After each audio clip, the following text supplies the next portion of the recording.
Hello, this is Guard Not Silent. This is Rodney G talking to you here live in the flesh. Okay, I'm going to save that 80s DJ for later. But this is Rodney G, Guard Not Silent. Thank you for being here with me today. And it is the Monday that we all dread. Some people may love Monday, depending on your work schedule, or you're just happy to be breathing. It's Monday. So let me get to it. And then I'm going to talk about faith, spirituality, and how it all comes about. A lot of times we find our faith when we are sick or dying, as in myself. I had always believed in it, and I always believed in a God, and that was my higher power. Some people have other beliefs. They're more spiritual. That's fine. Whatever keeps you moving. It's your belief. I didn't really, I guess I was always searching for something greater. And when I was younger,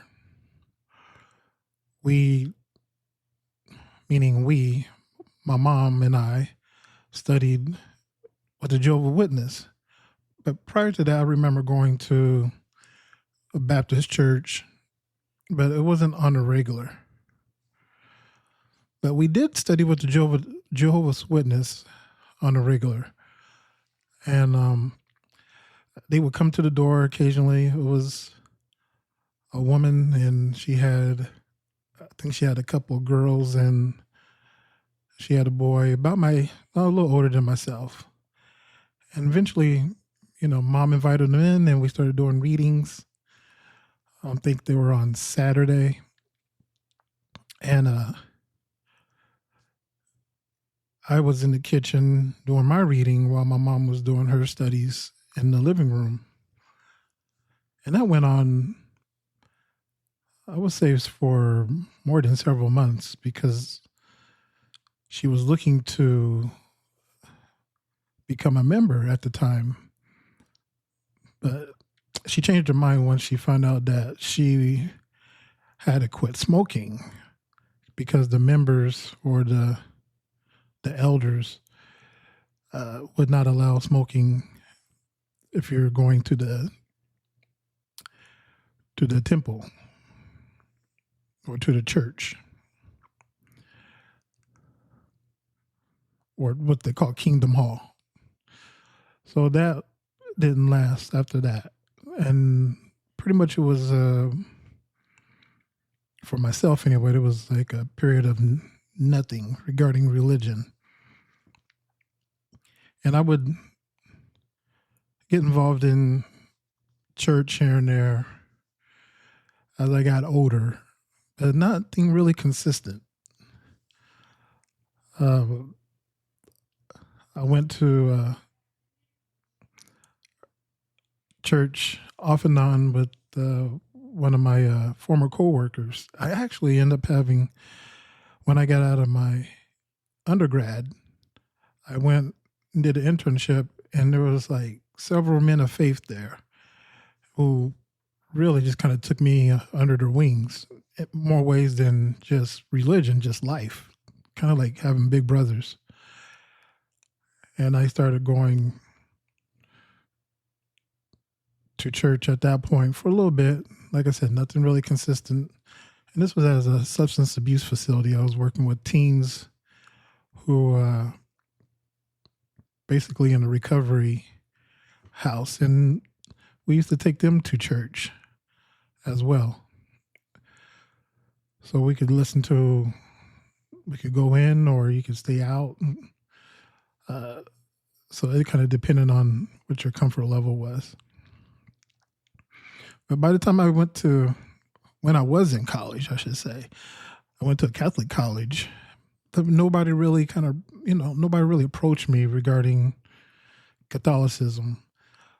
It was always interesting to me, because I think it was probably the first time that I saw people walking around with ash on their forehead and carrying palms. So it was a little, it was different. Learned it. Took religion courses. It was mandatory with the priest, but didn't really never went to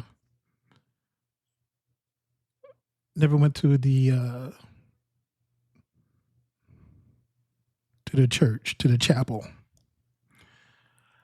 And after that, kind of went in with more Christianity, some of the views that was expressed to me by some other members I didn't quite agree with, and so that wasn't the place for myself. And then by the time I went to Tucson, I wasn't into any church or religion for a long time, and then eventually started going to the temple, and that's where my wife ended up getting a job at, and I was interested and showed up there, and a little lady took me under her wing, little bitty Jewish lady under her wing, and treated me like her grandson, and showed me everywhere, to all parts of the temple, and introduced me to every member, including the rabbi,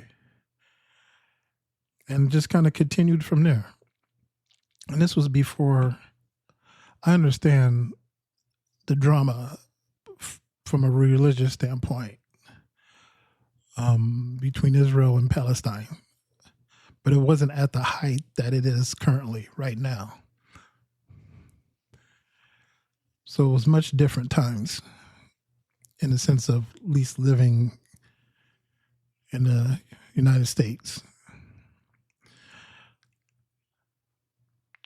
So stayed with her in a temple and came in there. So continued going to the temple and just being curious and discussion. And by this time, of course, I was already on dialysis and started really to inquire about Judaism. To so much to where we call her Bubby, which is grandma in Hebrew.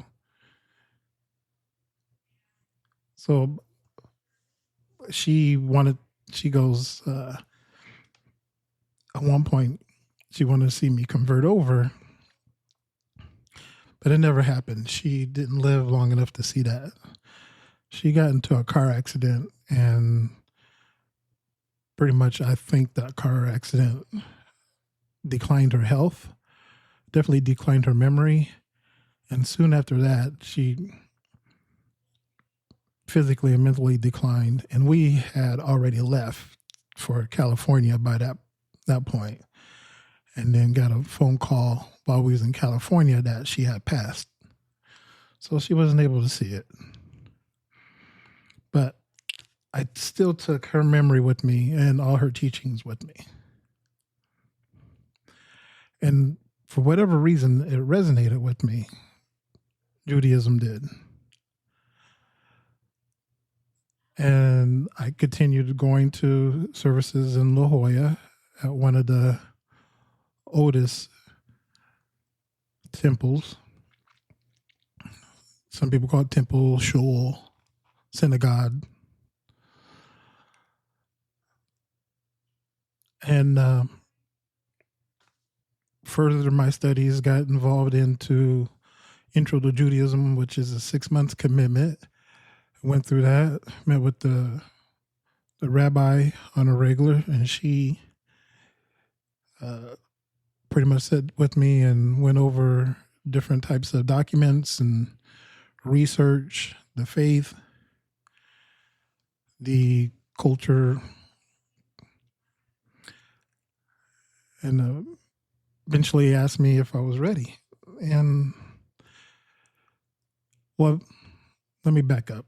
She didn't ask me ready. I came to her and said I was ready to complete it because I was already months in. I was probably almost like a year in by now of studying.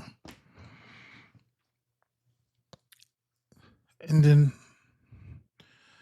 we finally did what we call Beit Din. So 3 rabbis was there to ask you a series of questions to see if you remembered, if you retained information in your faith, and you get the vote of approval, get the vote of approval, and then your next step is to do a mikvah. And the mikvah is similar to what you would see as a baptismal or being baptized.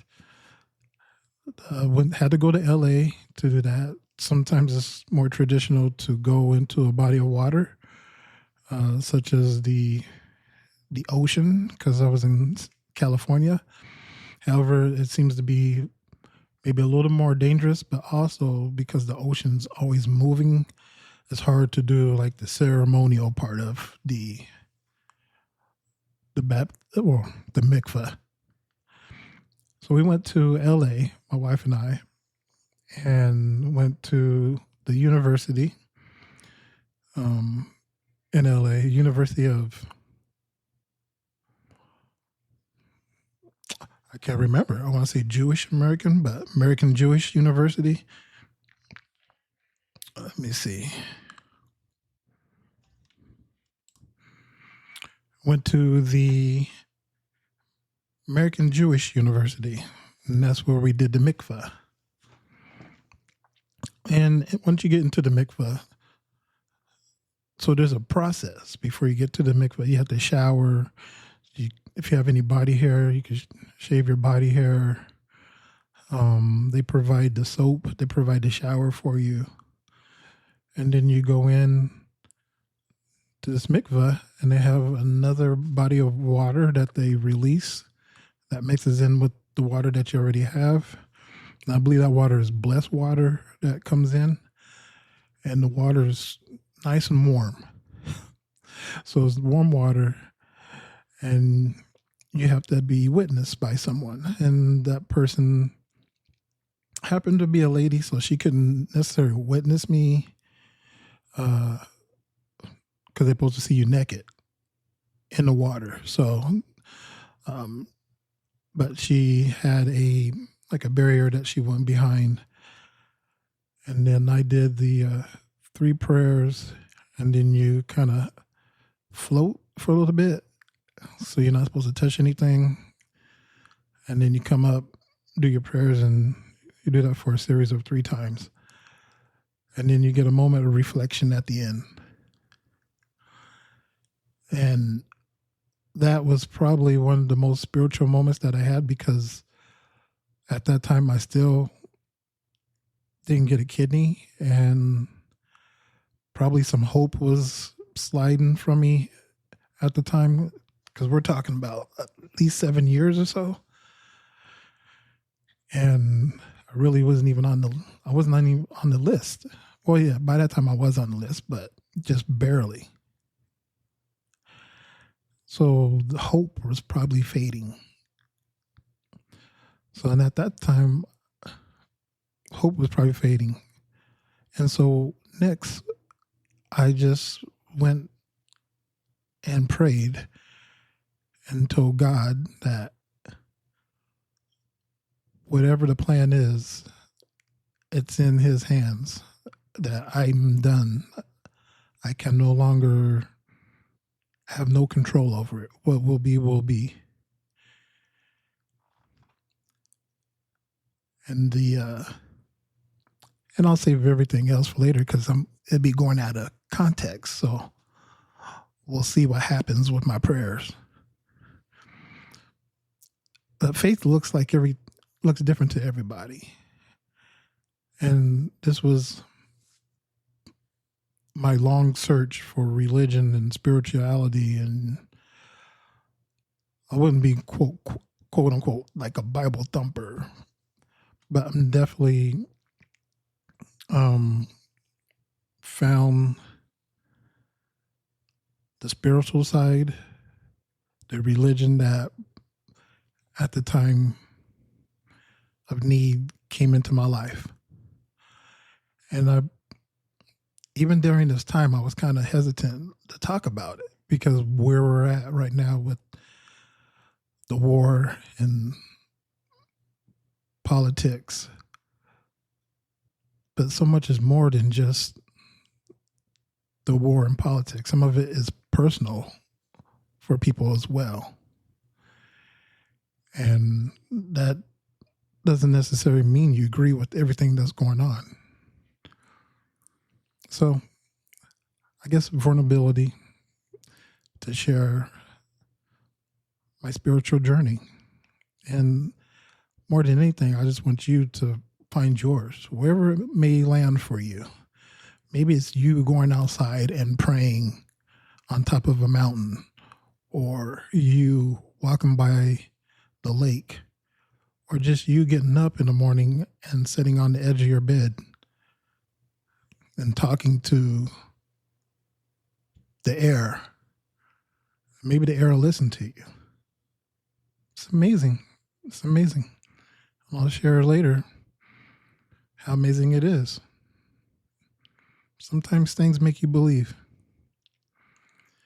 We believe in words. So with that said, scarred, not silent.